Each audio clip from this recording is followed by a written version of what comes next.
Good day, ladies and gentlemen. I just want to share something personal with you. After researching and diving deep into electoral fraud, I personally will not be keen on voting when I turn 18.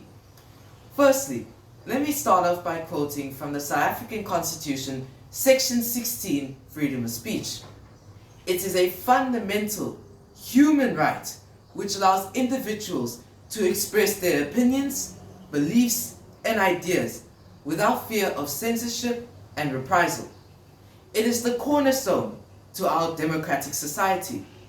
However, there are limitations to our freedom of speech. Certain forms of expression that involves hate speech, incitement of violence, or if you violate other people's rights, then the law must step in. I drifted a bit off topic. Let's go back to electoral fraud. Electoral fraud.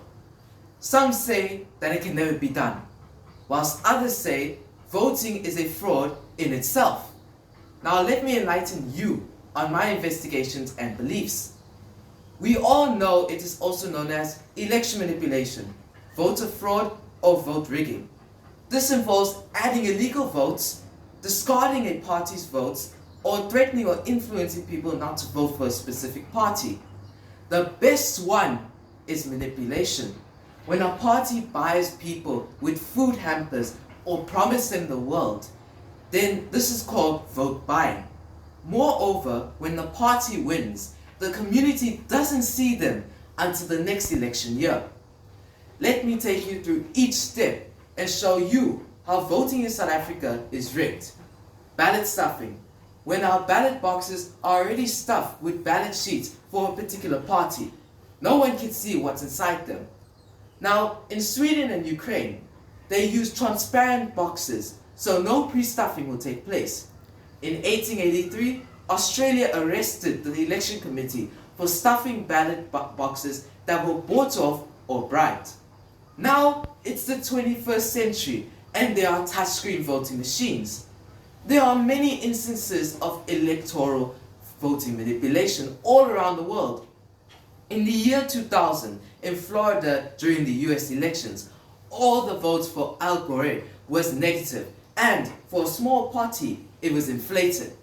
Fortunately, they picked up on this mistake, but it still raised a bit of doubt. There are many examples, but the one that stood out for me the most are the hackers. They are everywhere. They can even be in the room that you are sitting right now. And this is proven. In 2015, in New South Wales, hackers intercepted the system and modified the votes. There are many ways that the elections can be rigged. Through vote buying, through dead people even voting, and through the promise of jobs.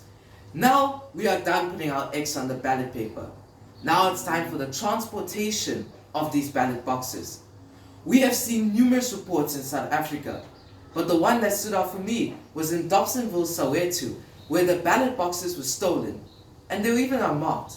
But why? There were ballot boxes with votes in the 2024 elections abandoned in a field in Limpopo. But why were there uncounted ballot boxes stored away at an IEC office? No answers to this. It was posted on June 3rd, 2024 with the district name and number on the side of the boxes.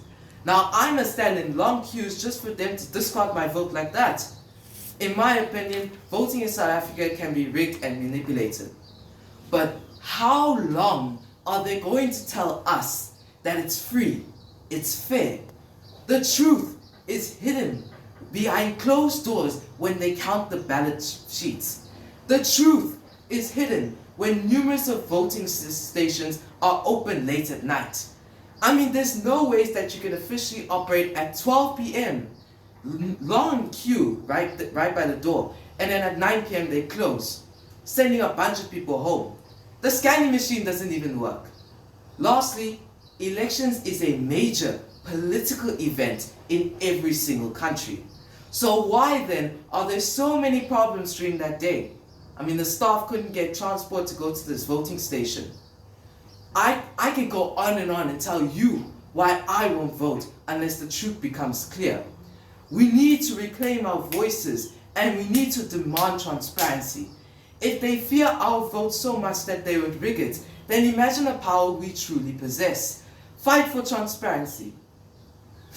Elections are a lot like our potholes and ESCOM. Every few years they promise to fix them, but now we are driving in the dark, hitting a pothole. Next year, you can go vote for the underworld.